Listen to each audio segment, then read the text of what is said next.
Hi, everybody. I'm Brittany Lewis with Forbes Breaking News. Joining me now is my Forbes colleague, money and politics reporter Kyle Mullins. Kyle, thanks for coming on. Always great to be here, Brittany. You and I, in recent weeks, have been talking about Donald Trump's fortune. And can you talk to us about his yo-yoing net worth over the past few weeks? Sure. Yeah, Donald Trump has really seen a bit of a roller coaster in terms of his net worth over the past couple of weeks. Back in September, Forbes estimated that he was worth about 2.6 billion. That's the estimate that we were using going through March. It's actually probably down a little bit from there. We added on those $540 million in various legal judgments and verdicts and fines and all those things that he's facing in various court cases. So that dragged him down a little bit. And that was on March 25th. He was worth probably a little less than 2.6 billion. And then on March 26th, his net worth more than doubled to something like 6.4 billion at the close of markets that day. Why? That is, of course, because he took his Truth Social company, Trump Media and Technology Group is the name of the company. He took that company public, and the stock price went gangbusters. It was doing very, very well that day. And then it has actually been on a bit of a steady slide ever since. It's down something like, last I looked, about 15% just today. But he's lost over $2 billion over the past couple of weeks since he took that company public. He's now down to about 3.7 billion, which is still well above where he was before he took his company public, but well below his peak just a couple of weeks ago. Truth Social's parent company, as you said, went public last month. So how much, as we sit here, is Truth Social worth? So its market capitalization, which is the value that we use because that's the, reflection of what real people are actually putting money on the line to say what it's worth. Its market capitalization is about $3 billion or so. And Trump owns a little bit more than half of that. And he's actually poised to get some additional shares if the stock price stays above certain levels in just the next couple of weeks. Kyle, you and I actually talked about the worth of Truth Social a week ago. You wrote a story about it. Can you tell us about your reporting? So Truth Social, like I said, market capitalization about $3 billion or so right now. But if you look at the company and you compare it to various other social media companies, or you look at how private investors value it when they buy into the company, basically my reporting shows that company could be worth a lot less. Again, Forbes still uses that market capitalization because we believe that is the simplest and easiest way to value a company. But if you look at it, again, kind of using fundamentals, looking at its revenues, it didn't make that much money, only made about $4 million or so last year. It could be worth potentially a lot less. And the stock price is headed in that direction. Like I said, it's been on a pretty steady slide ever since it went public. So you're reporting the worth of Truth Social is plunging, but one of Donald Trump's properties is actually bucking that trend. Talk to us about that. Yeah, so Trump's still got this, multi-billion-dollar real estate empire. That's the thing that, his original source of wealth, the thing that made him famous, putting his name up on all these buildings and having a real estate empire that spans, across the country. And one of the properties that we talked about, he's got properties that are up and down over the past year. Forbes is still tracking all of that. But the ones that are up, the one that's up the most is his Doral club in South Florida, and just outside Miami. That club is up over $100 million of value over the past year or so. It's worth over $150 million today. It's doing very, very well. That value largely increased thanks to increased revenue estimates that we got through a combination of public documents, public disclosures, that kind of thing. And so we really upped our estimation of how much that club is worth. So get into the financials a little bit for us. Walk us through the financial history of Doral. Organization bought Doral for about $150 million. They bought it out of bankruptcy in 2012. This is post, the real estate collapse, post the housing crisis. Florida's real estate market was not doing well at the time, so they got it for probably what seems like a bargain. And then they proceeded to do $200 million plus of renovations on the property, really turning it into a very glitzy, very luxury resort, so very, very high-end luxury resort. They renovated all the golf courses, they renovated the hotel, everything. Those renovations were largely finished by the time that Trump started his first run for president in 2015, 2016. And his revenues were starting to take off, and then they started to fall. And his revenues really, after he became president, did not line up with the Trump organization's expectations. There was a sense that, some of his properties, liberals and people who were opposed to him politically might not be going to his clubs anymore. They might be looking for other golf clubs, other resorts to stay at. And so revenues really didn't match expectations in the years after he became president. Then, of course, you had the COVID pandemic. That hit, tourism across the country. That hit resorts and hotels and golf all across the country. That was very, very rough. That really, really hurt the club's value. And then post-pandemic, you've had a number of factors that have really helped the club boom. And I think we're going to talk about some of those. That includes, South Florida is doing great. The golf industry is doing great, and wealthy people are doing great.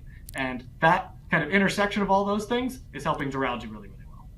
So that's really the trifecta for Doral, what you're saying, because it didn't do as well during his presidency, correct? That's right, yeah. So we estimate that the club's revenues were between $70 and $80 million during his presidency, which is well below where they're at now, and well below what the Trump organization was expecting once they finished all those renovations in 2014, 2015. That's really interesting that it's doing better now because, as we know, Donald Trump is a polarizing figure. He's largely a controversial figure. He's embroiled in many legal controversies. As you and I sit here right now, he's actually in a courtroom in Manhattan. So why is Doral doing so well? So, yeah, I think it's worth noting that Trump has been out of the spotlight a little bit since he, lost his re-election bid in 2020. He hasn't been in the news every single day. And so that sort of, if that is the reason why his revenues weren't doing so well while he was president, that effect may have fallen away a little bit. But I think there's also a lot of sort of big trends in the industry that are helping Doral do really well, helping buoy Doral's, revenues and sales and profits and all those kinds of things. And like I said, we're going to talk about that. But the first big thing is golf. The golf industry is just doing phenomenally. Over the past 20 years, you've seen sort of a shrinking in the supply of golf courses. They built too many in the 90s, and then there's been a kind of a correction. And then more recently, post-pandemic, you've seen a lot more millennials getting into golf. You've seen, young people getting into alternative golf options like Topgolf. And then that leads people into trying out the regular golf on actual golf courses. And you also have, you've got this restricting supply. You've got more people golfing. You've also got hybrid work, enabling people to spend more time away from the office. Maybe they're spending some of that time on the golf course. All these things are combining. It's a really, really good time to be a golf course or golf club owner. Good time to be a golf course owner, but have his other clubs benefited from the same financial boom, the same circumstances that Doral has? Absolutely. We are estimating that his other network of golf courses, his Trump National courses, which are really on the high end of the golf market. He's got 13 courses across the United States and Europe, and those have gone up about $60 million over the past year in terms of value. That goes from $310 million to $370 million, so a big boost for them. When you're talking about real estate, something that can make or break real estate is three things: location, location, location. So how does the location of Doral impact its success here?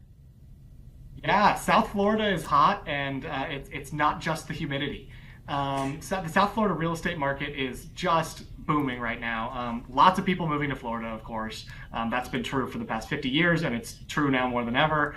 Additionally, I talked to one expert who told me that you've kind of got a restrictive land situation in South Florida, because you've got this very narrow strip of land between the Everglades on one side and the Atlantic Ocean on the other. And, they're starting to fill up the land. There's not much more to use.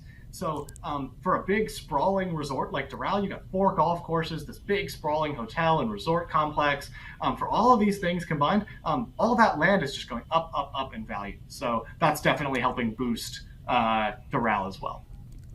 As you mentioned, Doral really is a sprawling resort. There's a couple of golf courses, amongst other things like hotels. Is the rest of the business, aside from the golf courses, doing well?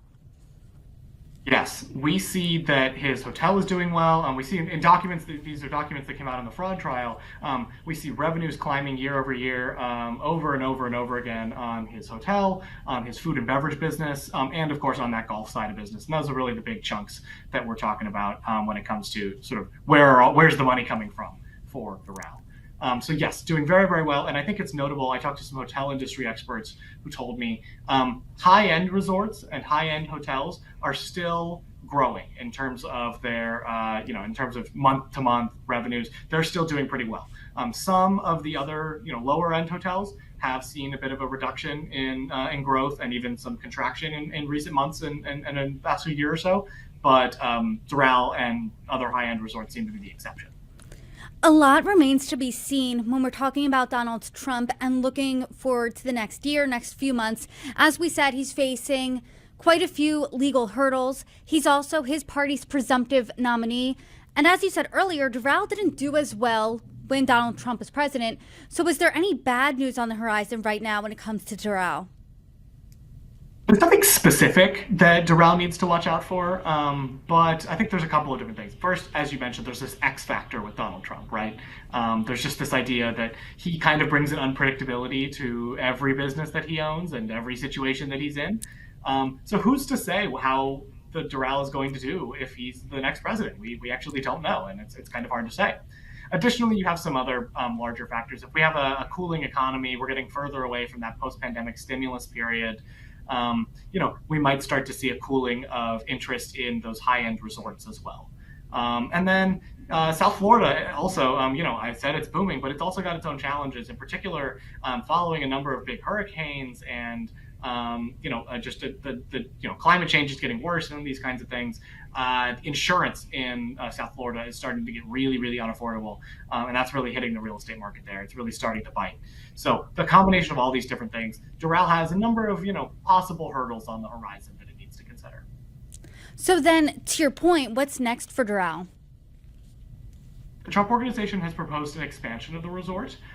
They've talked about replacing two of the hotel rooms, two of the hotel buildings, shrinking the hotel room capacity by about a third, but then really densifying that area. So instead of replacing these big sprawling hotel buildings with some very high density, thousands of potential residential units. And those could be really, really valuable because he could rent them and he could sell them.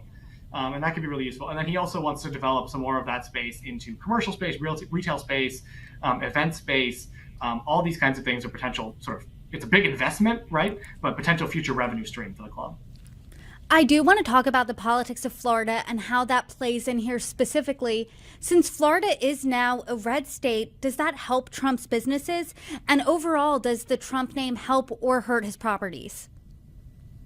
Yeah, I mean, Florida is very definitely a red trending state. You've got Governor Ron DeSantis winning by massive margins there in 2022. Trump has won the state by more than I think expected, and more than some other swing states that he's competed in. I think in some very deep blue areas, take a look at New York, for example. We've seen that Trump condos don't sell as well, according to an investigation by the New York Times. They're selling for lower values than comparable condos without his name on them, for example. I don't know if that effect is going to hold in Florida. Again, this red trending swing state that we're dealing with here. I do think that it's notable. I talked to one expert who told me that Trump's resorts, Trump's courses, they're kind of conservative safe spaces to some extent.